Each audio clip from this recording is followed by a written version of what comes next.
Good, yeah. Hola! Buenos dias. Fucking hell. Episode 6. We're changing the name. I put a thing on Instagram. I'm not. It's the Big Stoot Show. I'm not sold on the fucking name. Yeah, I don't know. It's just I feel like it needs a little bit more, a little bit more oomph, a little bit more pizzazz, a little bit more a certain je ne sais quoi, if you will, you know. And I put a poll up on Instagram. Should I change it? Yes, no. The 3 options: yes, no, or I don't give a fuck. And there were a lot of I don't give a fucks. So fuck you. But that's okay. A lot of no's, some yeses, blah, blah, blah. Anyway, I'm not sold on it. I'm thinking of changing it. This episode hasn't really got a name. I don't know what I'm going to put up. I was thinking, my friend Nick said it a while ago, said it should be called The Moaning of Life. Because all I do is complain. A little play on the word meaning of life, or the saying, should I say.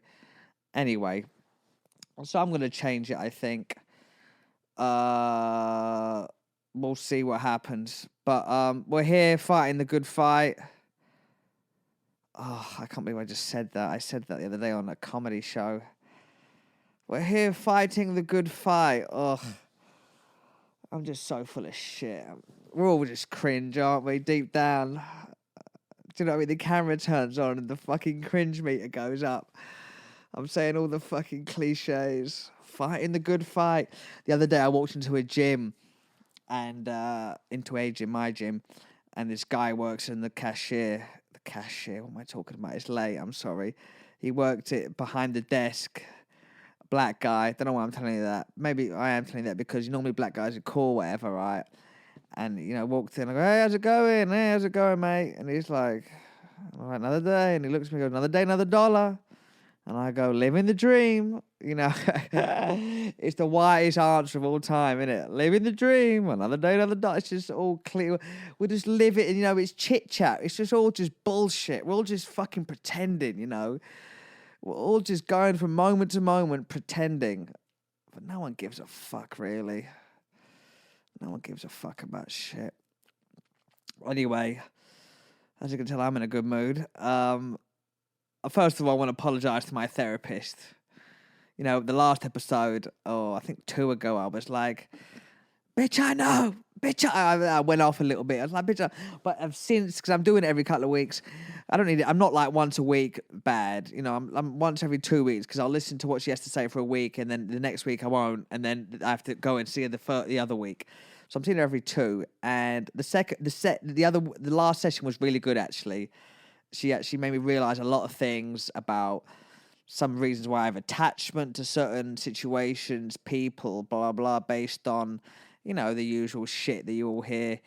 Childhood and blah, blah, blah, blah, why it all happened. It's basically, life is just it's just basically parents fucking us up, isn't it? It's just parents fucking us up. Adults having kids before they have their shit together is what basically any sort of fucking weird trauma is. There's too many people having kids that don't need to have fucking kids. I don't know why I keep clicking, but they don't need to have kids. This woman today, I drive an Uber driver. That's what I do for a living.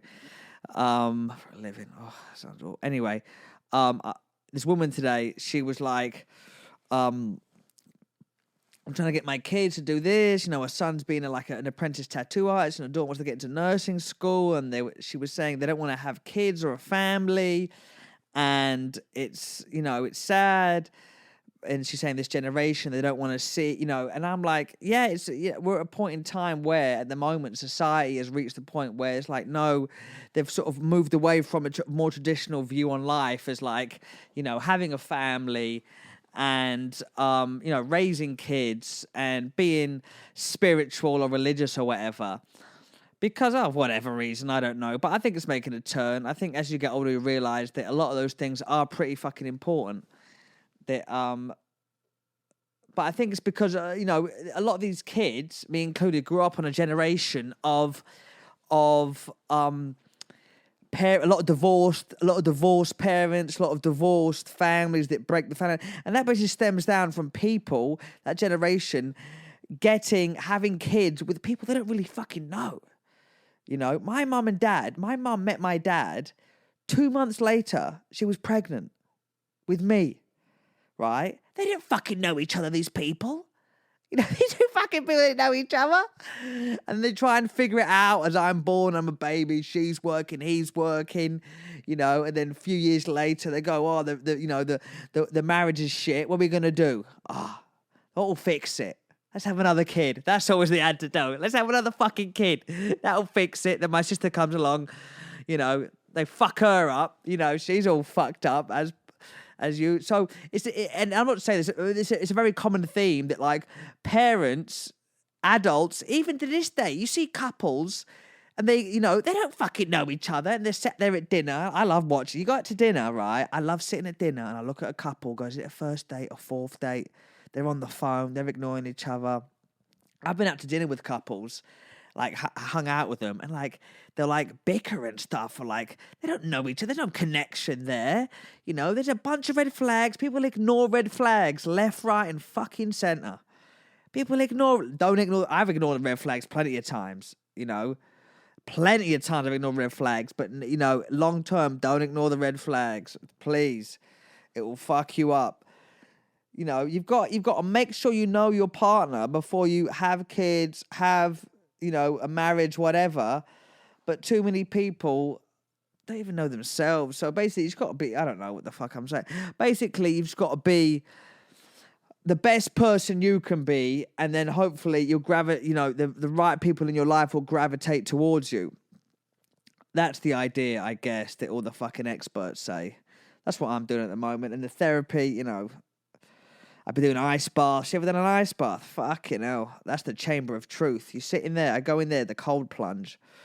And you get in and, you know, you're sitting there shivering. You got to stay in there. And you have, like, all these mental battles that come into your head. Like, oh, you know, lift your shoulders out. Even though you're supposed to get your underneath up to your neck, right? And I'm up there to my chest. And I'm like, go on, you pussy, get down there. What are you not the fucking man you say you are? So I'm having all these mental battles, all these scenarios and situations are coming up in my head of my life and stuff. So I fucking get my head underneath and I conquer the demons. And you stay in there. And it has a bunch of physical benefits, which you can Google. But also, it's more than anything, it's mental. It's you got over some shit. You went through some shit.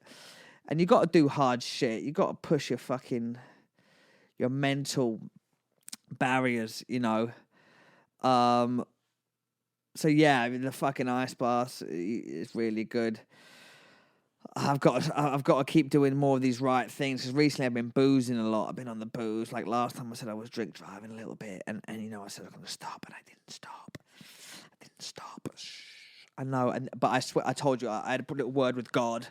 I had a little word with God, and I said, look, mate, I'm sorry, forgive me, and because I saw a post after it saying that someone got killed in a drunk driving accident. And I don't want to reach that point. So I've got to stop this reckless abandonment, if you will. But a lot of shows, a lot of comedy at the moment. Too much. I mean, comedy's great. I'm out there doing shows every night, which is great. I'm doing bar shows. I'm doing little shows in small comedy clubs in the Comedy Boulevard. Shout out to the Comedy Boulevard. But there's just so much content, isn't there, online? It's fucking exhausting. Like, I'm just sick of it. I'm sick of seeing clips of comedians, even like great comedians. It's just too much. It's just exhausting. This never-ending thing of like even me doing this. I've got to do this, then post a clip to Instagram to try and get people to go to YouTube to watch it. And it's like, yeah, I want people to watch it, but it's just exhausting. Everyone's doing something. It's just, I don't know. I just want to tell jokes and read books and go to the park and fuck, you know, and just. But you got to do these fucking things. Apart from that, all is good. I don't know what the fuck else is happening in my life.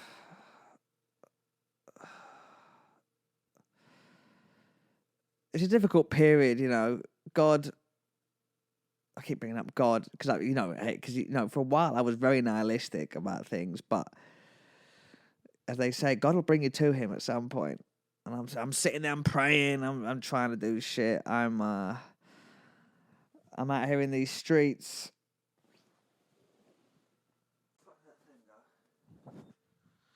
Sorry, I had to end quite abruptly for a second because I don't know, I got fucking distracted or something. But yeah, I don't know what's happening. People keep fucking going and whatever you're doing, you know, we've all got a. So why do I turn this shit into a sad thing? It's supposed to be a funny. I'm a fucking funny. I'm trying to be a comedian, and I go into this introspective, sad thing. But whatever it is, guys, you know, you gotta keep fucking going. Every day, keep getting up, keep making yourself better,